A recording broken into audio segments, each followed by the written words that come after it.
Hello. Now, World War II has given us a lot of emotional stories, like Boy in Striped Pajamas and Counting the Stars. And this is one of my favorites because it is one of the books that's almost made me cry.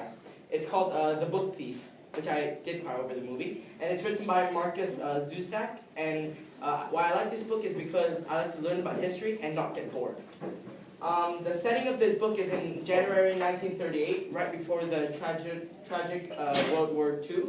And it's based on a town called Moltking, right outside Munich, Germany.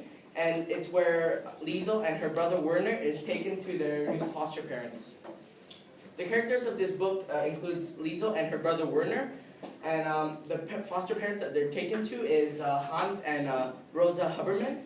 And there's also this boy named Rudy Steiner, which I won't mention much in the story because there's a limit of time. So you can ask me about him in the afterwards.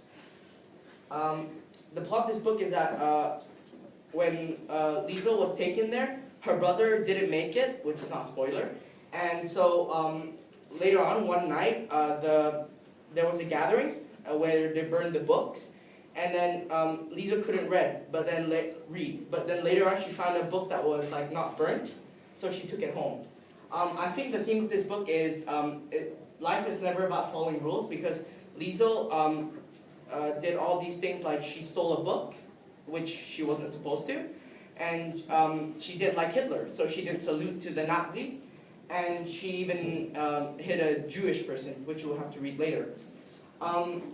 I'd recommend this book to people who like to read about World War II and just emotional stories, humor, and I wouldn't recommend to people who can't stand tragedies, because this book is based a lot about bad things that happened in the past.